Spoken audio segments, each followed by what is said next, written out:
So here's something you probably already know about me, or have already surmised given my incredibly bad old banner art. I like theme parks. I have done for years, I always will do. I think it's because I love seeing the different ways that people can tell stories, from video games to movies, books, TV shows.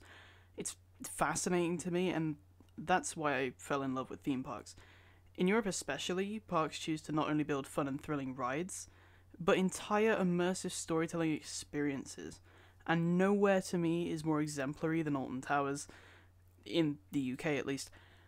Alton Towers is easily one of, if not the most popular and well-known theme park in the UK, and you're gonna hear a lot more about it on this channel, and if you have me on any form of social media, then you already have.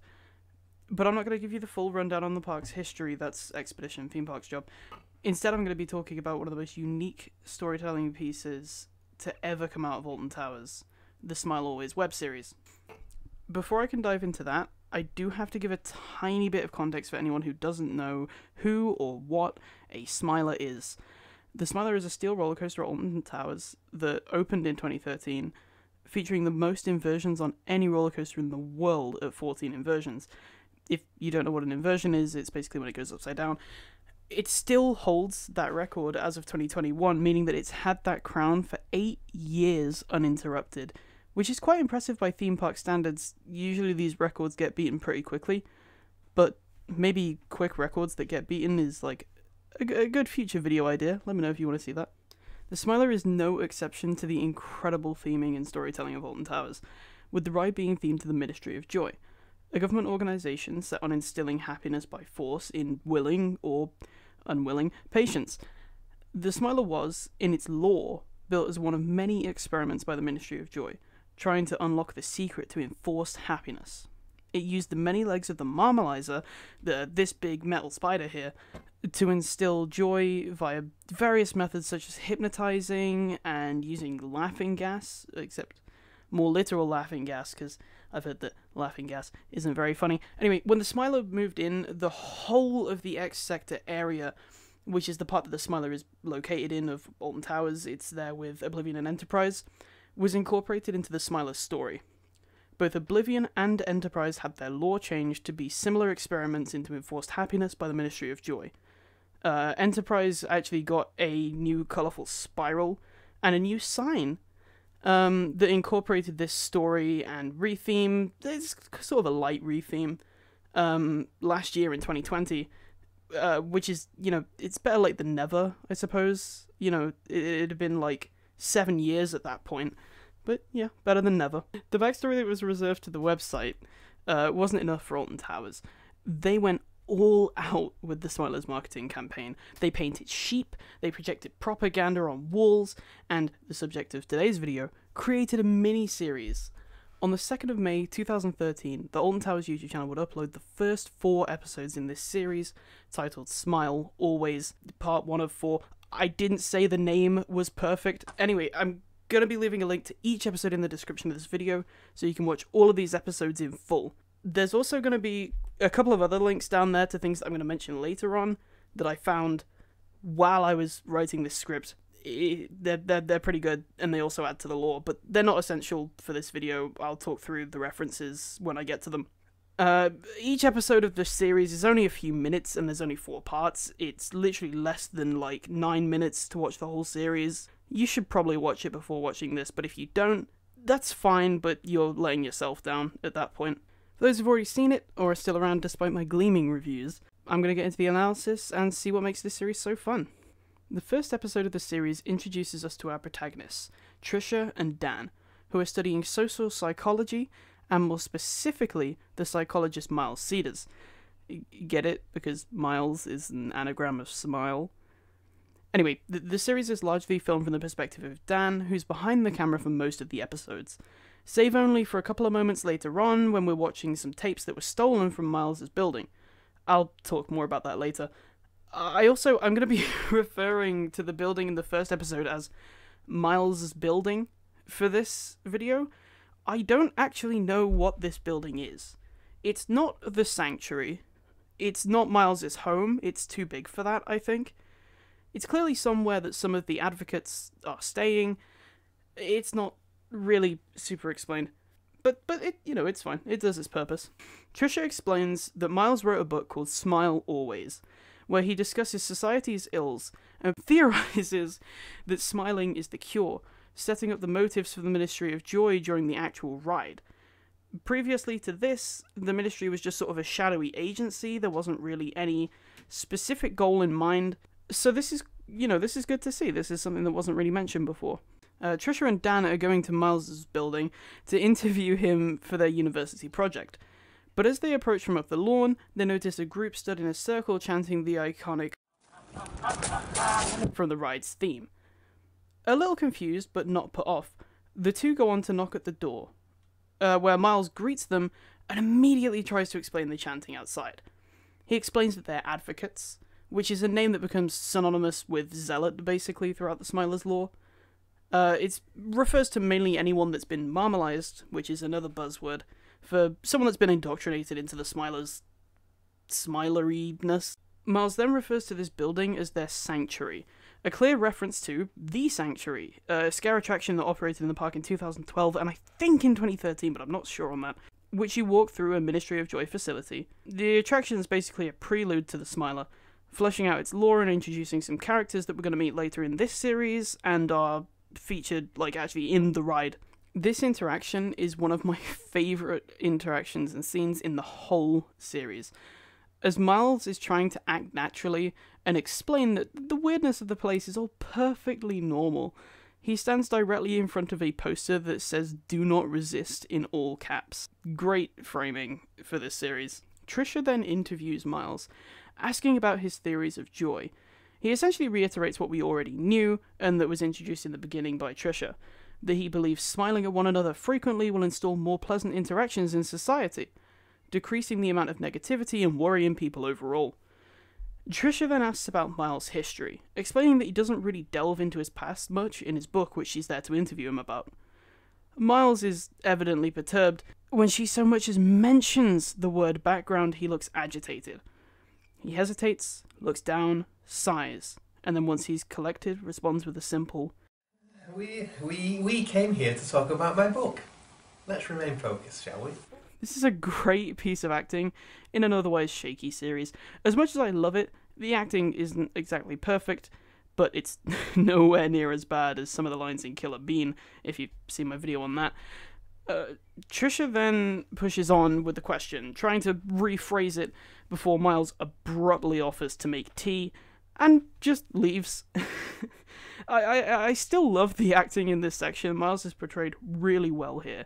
It's a little bit cliche, but that doesn't really distract from the content for me. While Miles is out of the room, Trisha takes the opportunity to wander around and finds a series of tapes labelled Miles Cedar's tests. Dan encourages her to steal them, but as soon as she does, Miles is doing this. It's an okay jump scare and a more hilarious standalone image, but the two run away and it abruptly cuts out, and that's where the first episode ends. The second episode opens with a message. This message keeps coming back at the beginning of every single other episode in the series. The following is footage recovered from the shared house of Dan Holden and Trisha White. Not long after this was filmed, they both went missing. I'm posting this in the hope that someone out there may have information as to their whereabouts. This short piece of text actually has a lot to unpack behind the surface, but I'll cover the surface first. This gives us context for the rest of the series and alludes to the fact that the ending isn't going to be a particularly positive one. It also explains why the quality has been so bad so far. It's all found footage from Dan's camera, again suggesting that the pair aren't going to end the series perfectly fine. Beyond this though, I've got a little personal fan theory about the series. Notice the font and the colouring of the text on this screen. It's yellow and black using the Orbitron font. Orbitron is the font most used in the Smiler's promotional material, and it's usually the font of choice for the Ministry of Joy, most notably being used in the Smiler's own logo. I think that this message, as well as the found footage itself, might have actually been released by the Ministry of Joy. They might be trying to find Dan and Trisha, as we see at the end of the series that Trisha has been completely marmalized, and they want to bring her back to the sanctuary with the other advocates as well as Dan. This would also explain how the person publishing this video knows that the two went missing not long after they filmed this footage, because as far as we know, no one else knows that they've been documenting this or when they were documenting it. Theories aside, Trisha appears completely shaken and unstable from their running with Miles at the end of the last episode. She explains that they're going to be watching the tape she stole and holds it to the camera. It's ominously named It's Time 2, not Miles Cedar's test like she said in the last episode. Anyway, after shoving it into a chunky TV, the series shifts perspective from Dan's camera to the VHS being played in widescreen. It starts by showing a considerably younger looking Miles sat in a nightmare room as a strange character sits opposite him. This is Dr. Kelman, the fan favourite and absolutely legendary researcher for the Ministry of Joy and head of medicine. He was first introduced, to my knowledge, in the sanctuary maze that I referenced earlier, where he coaxes you and the other advocates to comply with the Ministry of Joy via TV screens throughout the attraction. I'm going to take another little tangent here. While researching some of the stuff about the sanctuary, so I didn't get it wrong from writing most of this script from memory, I found the video called Welcome to the Sanctuary by Dr. Kelman. It's on the Alton Towers YouTube channel, and I'm going to link it below as well. I'd seen it before in pieces, but didn't realise until while I was writing this script that it was actually part of the queue line for the attraction. It seems pretty obvious now, but I didn't know that before. It's worth a watch if you're interested in Kelman's character. It's an interesting extra piece of footage that I do recommend you have a look at. But again, not really essential for understanding this series or the lore overall, but it is a nice extra bit to look at if you haven't seen it before. Back to the series, Miles gets convinced by Kelman that his treatment is for the greater good, and we get confirmation that Miles wasn't always so zealous. It then cuts to the scene that I probably referenced the most in this series, where Miles is leaning forwards on a chair and being told not to look down, and instead to focus on the Smiler logo that Kelman is holding. This is a really interesting shot. At first glance, this is just some freaky stress position torture, but actually this ties directly into Oblivion. The seat leaning forwards, coupled with the phrase "don't look down," is a staple of the drop on Oblivion. That's nothing new to anyone who's been on the ride or ever even looked at it, but this directly ties to its purpose as a test for the Ministry under the new X-Sector law introduced with the Smiler. I also really like the fact that, if you were to look up and straight ahead instead of down while on Oblivion, as you teeter over the drop leaning forward, you would actually be staring directly at the Smiler, just like Miles is here. Then we get a trippy Doctor Strange-style scene where Miles is rotating with something spinning behind him. This is a much more subtle nod than the Oblivion scene before it, with this referencing Enterprise, which I mentioned before was also squeezed into the Smiler's lore. It actually took me a few rewatches to even catch that. It's also worth noting here that Kelman stresses that Miles is sliding into submission. He really puts the emphasis on the word submission, which was another flat ride that featured in the X-Sector, but unfortunately didn't survive past the 2013 season, which is the year that the Smiler opened. Then we get some ear-bleedingly loud noise as Miles strides around a room, followed by another scene of Miles laughing manically at some wacky imagery being projected onto the wall. These exact animations come back in the Smiler's shop on the Smiler Shop TV, another Ministry of Joy obscurity that I absolutely love and also recommend checking out. Link again is in the description. Trisha takes the tape out, explaining that she can't watch the tape anymore, disturbed by what Miles went through with the Ministry. The episode cuts to another Orbitron text screen requesting information and just generally further proving my theory, at least in my mind, especially given the fact that the Smiler logo flashes in and out, but that's where the second episode leaves us. Episode 3 starts with the same intro message as episode 2, so nothing new to talk about there. The episode actually opens with Trisha covering her face and sounding audibly disturbed as she explains that she hasn't slept over what they'd seen. She says that she wants to just destroy the tapes because she doesn't want to get into trouble for stealing and watching them, which, in his infinite wisdom, Dan responds, I think we should just watch another one. Trisha, for some inexplicable reason, allows him to watch just one more tape, and we switch perspective back to what's being played on TV. The tape is exclusively Kelman's half of a conversation with some higher authority at the Ministry, which we can hear, but it's kind of garbled. He explains that Miles is only 50% marmalized, and I think this is a reference to the Smile of the Game, where you get to see what percentage marmalized your riders are overall at the end of a ride, and how many of them are fully compliant. The higher authority explains that Miles can be released from Kelman's care, and that this is sufficient. But Kelman presses on that Miles can be fully transitioned into a 100% compliant smiling advocate. This cements Kelman's role, to me, as the villain in the miniseries. He was clearly a bad guy before, even in the Sanctuary. He was the one who oversaw Miles's torture, care, but the fact that he wants to push Miles even further after we saw him under complete mania previously proves that Dr. Kelman is the villain, even more so than the higher-ups at the Ministry. Kelman appears shaky in this interaction, though, and not just because of the camera quality, but because he's visibly afraid of whoever he's talking to. As far as I know, we never actually get to find out who he's talking to here, and who is actually leading the Ministry of Joy. If anyone watching has any ideas, let me know in the comments. The higher-up proceeds to explain that Miles, while mentally unstable now, still has the ability to think, and so he should be employed by Kelman as a recruiter/figurehead for the Ministry's work. This seriously stresses how terrible the marmalization process is, revealing that it usually doesn't leave people with the sanity to even think for themselves anymore. Their minds are completely replaced with social compliance. Kelman goes all smiley like Miles in the first episode or the guy in the Smiler's ads, before a slow pan showing that Miles has graffitied "Get Corrected" on the wall of what I assume is a test chamber. This solidifies that Miles is now fully compliant with the Ministry, and has transitioned into his role as a spokesman, encouraging others to get corrected too.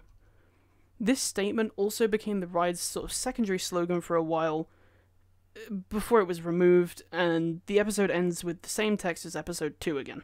Finally, part 4 begins yet again with the same text blob, before one of the most ominous shots in the series.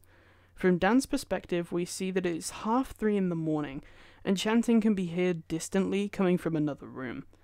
Dan picks up his camera and gets closer to the voice, and as he enters the next room, he finds that the wall has been nicely decorated with several sheets of different paper that all have the Smilo's logo scrawled into them with pen and pencils.